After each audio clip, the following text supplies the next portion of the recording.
people, and welcome back to my channel.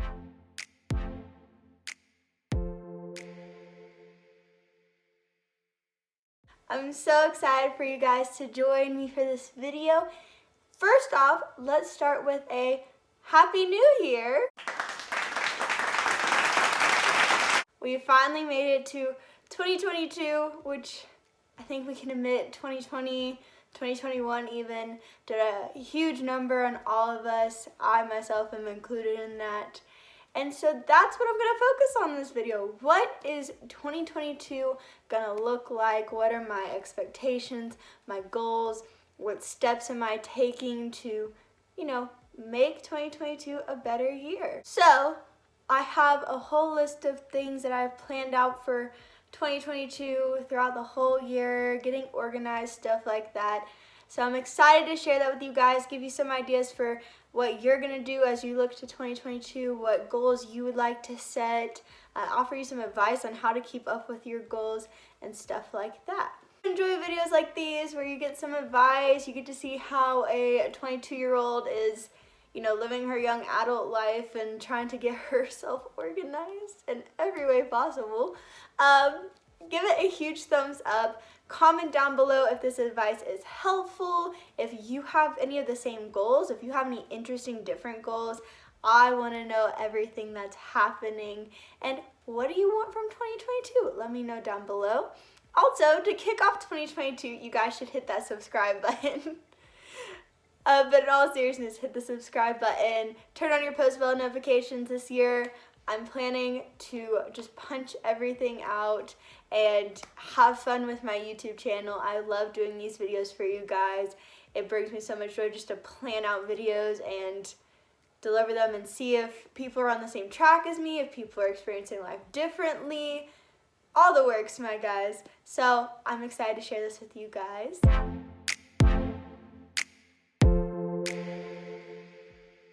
With all that being said, let's go ahead and hop on into the video. The first part of this is gonna be the setup. How are we setting up 2022? What are we organizing? Writing things down, stuff like that. First things first, it's important to write everything down, whether it be a planner, whether it be goals.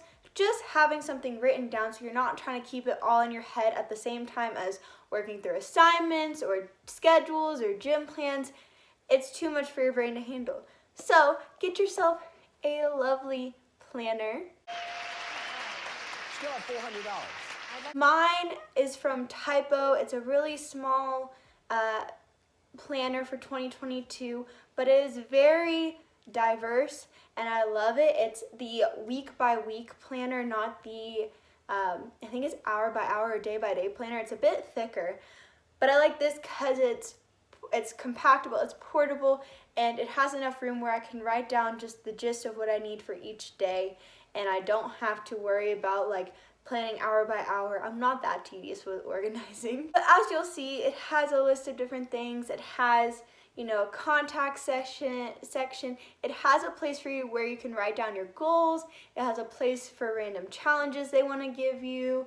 And then it has like the months laid out all together. It also has the months broken down individually. And so you can just see the overview of what your month's looking like, what days fall on what days of the week, and stuff like that. It's just really easy to follow. That is your first lovely thing. Get a planner. Here in South Africa, we have Typo. In the States, go to Office Max, Office Depot. I don't know if they're still around. Target, Walmart, all have some amazing planners. You can find them at most stores. Mine, I think, was about 200 rand, but you can find ones for cheaper. And I just love the Disney, the old-fashioned, simple pastel Disney color that this brings. I also high-key bought a dusty rose colored Disney bottle. It's one of those metal tube bottles, but it has a Mickey head as the screw. It's really, really cute, guys. So it all kind of matches. My theme, I guess, this year is light pink and Disney. If you want a theme set yourself up. If you don't want a theme, don't stress about it. Get yourself just a nice, easy planner to work out life in and be super simple. And second thing with setup is write everything down. I think I've already stressed it. It's just to keep track of everything. Make sure it's just there in front of your eyes so you can double check what you wanted to do, double check your goals. It's just a lot easier to write things down and keep track of everything. The last thing that I think just helps me, it might not be helpful to you, is I color code things. But I'm not an extreme color coding person. It's just very little. So in my planner, I have each month, I had about 6 highlighters in my thing. They were pastel highlighters. And 2 of the months, each, I guess, pair of months. So every 6 months apart, they share a color. And it's just to help, I don't know, kind of keep things looking cute and fun and give me kind of a color for the month. So I have like December as green. I have my birth month, September, as like teal blue. I was deciding between the purple and the blue because both are pretty. I have July as yellow because it's sunshine and everything. Make this planner your own. It's all for your fun, all to keep your stuff organized. It's all for you, it's all for your stuff and what you want. So make it your own, get creative, enjoy it. Second thing I'm gonna look at is goals and expectations. And so I kind of want to talk to you about mine to kind of help you guys. You may have goals of your own. Everyone kind of goes in thinking, you know, this is the year I'm gonna do this, that, whatever. So I'm gonna share some of my goals and my expectations based on coming out of 2021 and what I'm hoping to get out of 2022. My lovely planner, I have a list area where I can check off my goals and have my goals that I've already listed down and I hope to complete. I made them somewhat realistic, nothing too crazy, like I'm gonna read a book every month, because just knowing my school schedule and how much I do read for school, but I don't read full books for school necessarily, I've just thought, you know, be realistic. Same thing with working out. It's all about being realistic and giving yourself kind of practical steps of how you're gonna get there, not just, here's the main goal, how do I get there from there? That's a lot of the big problems. So yeah, let's start with my goals. The first one is read 6 new books by the year's end. And it's just because I used to be really into reading at times, and I do love reading, and I'm getting to a point in my life where I feel like I want to know a bit more about different things. And so I have quite a few books listed. I think I've picked out about 4 so far, just to kind of get me started, figure out, I found the books, I know I want to read them, these are the goals. And I don't think they're super big. I got them on Z Library. It's a free download site, which I highly recommend. But I have about 4 books so far that I'm like, it's going to be easy, I can easily read it, boom, bam, done. My second goal is to go to counseling. After, I would say the second half of 2021, even the first half, I was kind of struggling.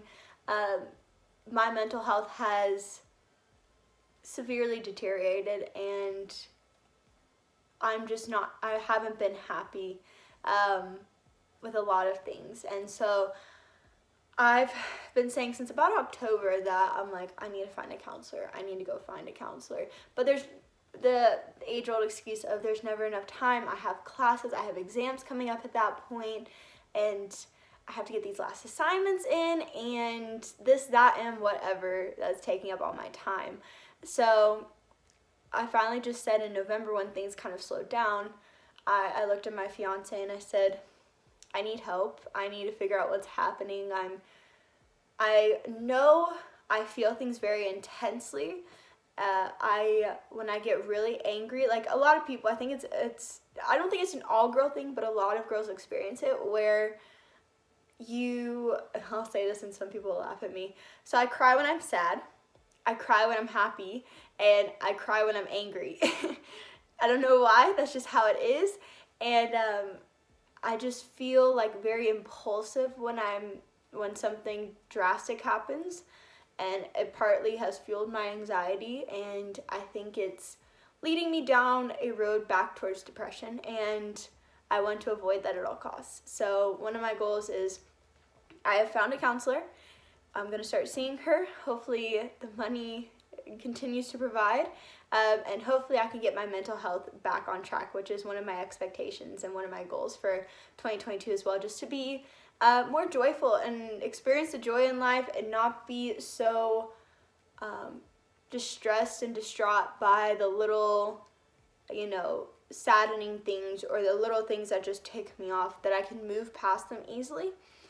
So that's a big goal for me for 2022. Next two kind of go hand in hand with that second one. It's learn to forgive and let go, and then the second one is to find a mentor. I used to have a mentor in high school, or I had a couple of mentors, depending on how people came in and out of my life, and I loved that time. I felt like I had someone I could really talk to.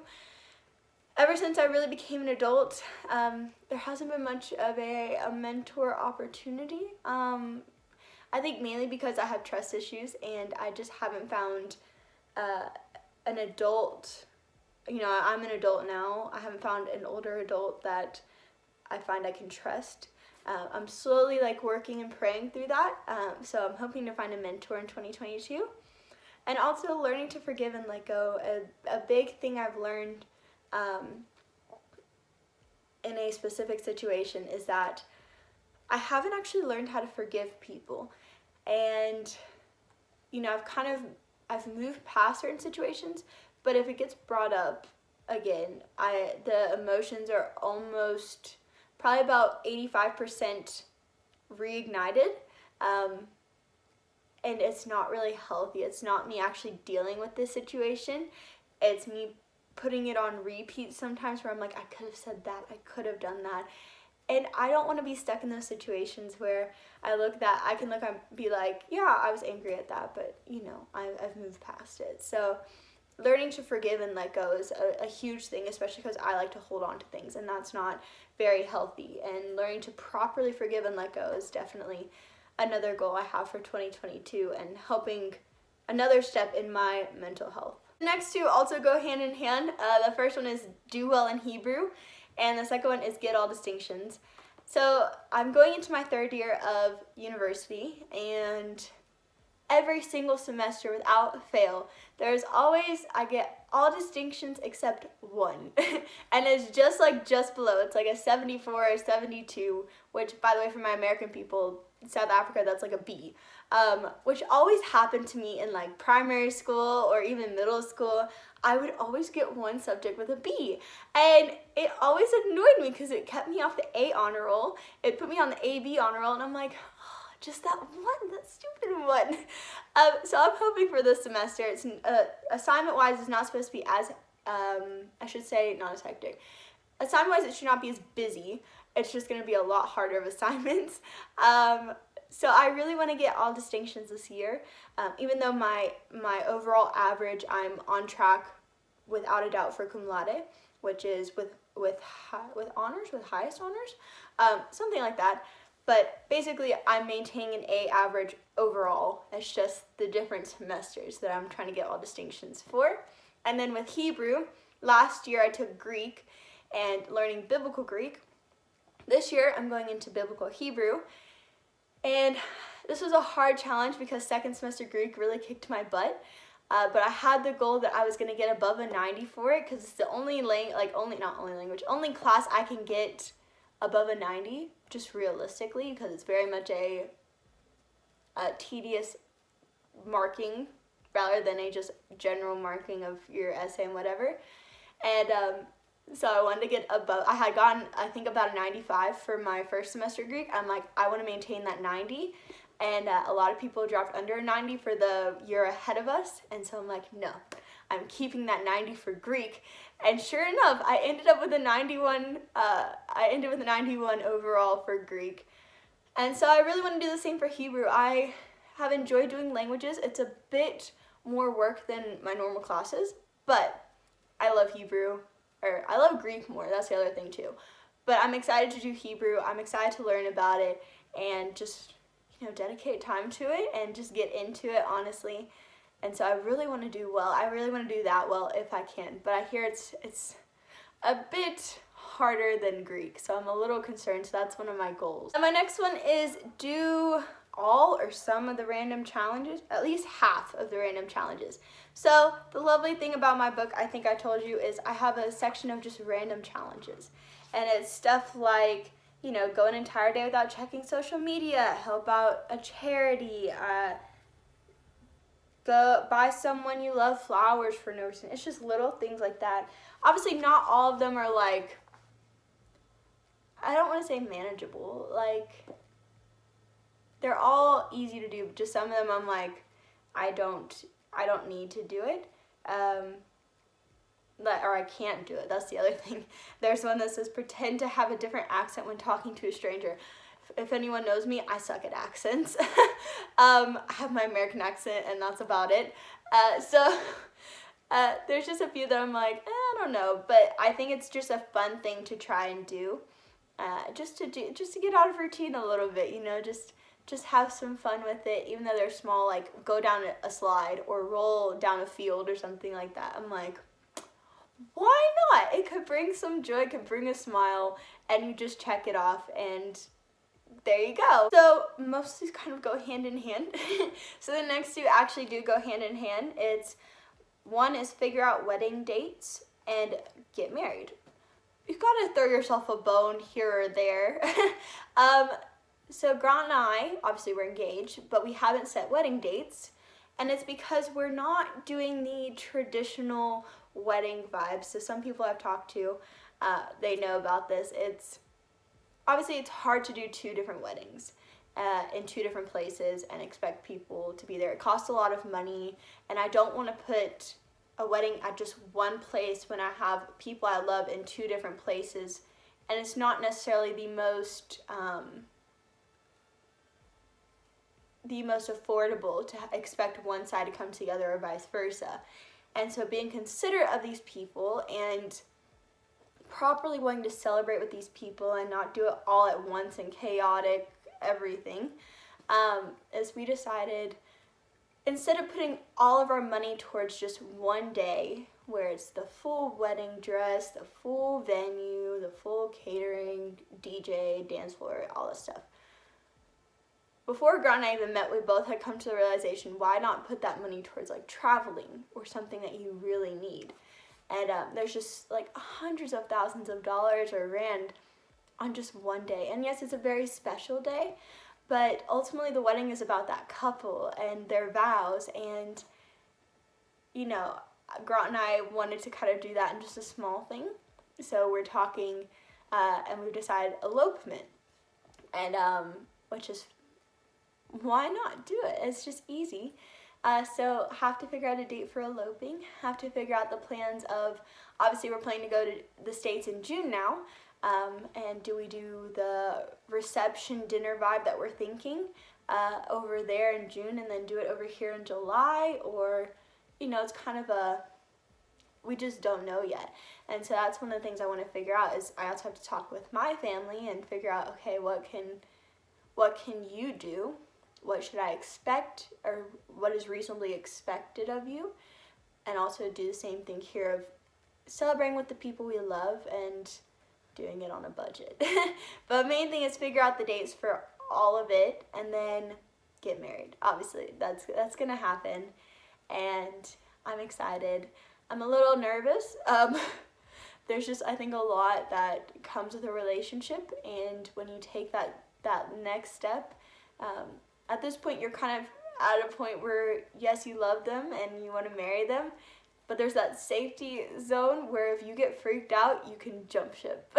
Which sounds absolutely terrible. I don't want to jump ship, but there is that opportunity, whereas with a vow before God, there's not. And so it's a serious step, and we have to do like premarital counseling and stuff. So we'll see like what all we work out. From what we've talked about, we're on the same page about quite a few things. But yeah, so those are 2 goals that I need to get figured out in 2022. I have 2 more. They do not go hand in hand. So the first one is to write down 2 or more things that made me happy, that stood out, like good things from the month. So just each month. I've seen this idea for many years on Pinterest, where you write down your ideas and then put them in a jar and then open at the end of the year. And I think to help my mental health and not be so focused on the negative of the year, having those positive reminders and just being able to look back, maybe at the end of the year, maybe in the middle of the year when you've hit that like mid-year slump where you're like, can I keep going? Just to have those there, just to remind you, like this half of the year has actually been really good. You've done this, you've done that, and it's been actually really good here, so keep going. So I want to do that just to also help bring joy and help with my mental health and just focusing on the positive. Last goal is to get more fit and flexible. Now when I was younger, I feel really old saying that, I was quite flexible. I spent time trying to make myself flexible. I enjoyed what I could do with my flexibility and, being able to do a split or stretch my leg behind. I could still put my leg behind my head, but talking about like that straight leg, I miss doing that and like actually being able to hold a bridge and stuff like that. So I really want to get back into being flexible and not be like falling into old age or old habits and just get into that habit of getting flexible. But I also want to get fit. And I think this is everyone's goal, is to start working out. So I've set the goal of working out 3 times a week. Just realistically, that's probably what I can do. It might be even less, and just reminding myself that it's okay if I don't reach that goal of 3 times a week. As long as I'm keeping with it, I'm gonna keep working out. Even if I don't hit 3 times a week, I'm just gonna work through it and keep going. And so I think just being realistic again with your goals is how you're going to achieve the goals. And if you mess up, if you fail one week, don't just like let it slump and forget about the goal. Keep going. It's okay. It's just 1 week. It could be 3 weeks. There is grace in this as well. It's your goals, your thing. Do what you need to. Obviously, last little goal is I'm praying I keep up with YouTube. I went on like a full 6-month sabbatical because of my new job, and topping that off with probably the most chaotic semester of my life at school. It just was not possible to do, and so YouTube had to be put aside. I'm sorry. But I'm back, hopefully. Like I said, I enjoy doing YouTube videos. I enjoy just talking with you guys and, sharing advice, helping you guys out, helping myself out, keeping myself accountable, and just having fun with the videos, I think is going to be a lot of fun. So I've started planning out videos, so I kind of had a set idea, so I'm not having to take time to really plan out as much videos, especially when the school year kickstarts. So yeah, we're gonna be posting. My goal so far, obviously I've been posting once a week on a Tuesday, so my goal is to keep posting on Tuesday. So my last section is the random challenges. Obviously I showed you guys random challenges from my book. Not every planner has a section of random challenges to do. If you want, down below I will write down all the random challenges that I have in my planner, or just go online and Google, random fun things to do, random fun free things to do, because a lot of these, I think most of them are actually free. Not all of them, because I told you guys about buying flowers. So yeah, just so you have ideas to just get yourself out of routine, to have something little and fun that you did that it's kind of like, cool, I did that, like, woohoo. I did something fun that made me smile for that 5 minutes or 10 minutes or for the whole day. Just to remind yourself, don't take yourself too seriously. Yes, work is serious. Yes, school is very serious. Yes, relationships are serious, but have fun with it.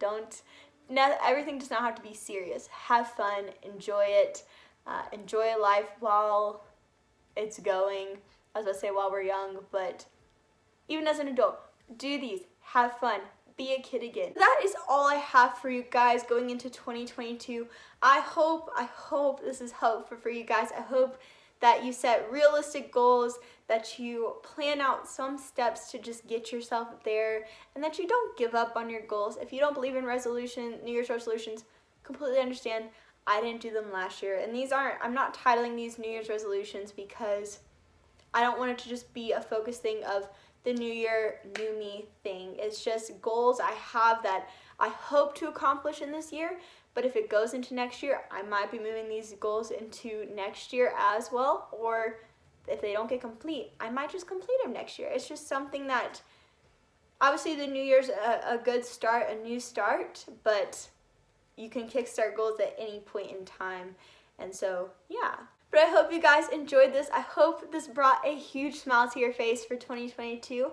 And with all that being said, let's kick 2022's year in the butt and make it one of the best years this year after COVID. Fingers crossed. But with all that being said, I will see you guys in the next video. Bye, guys.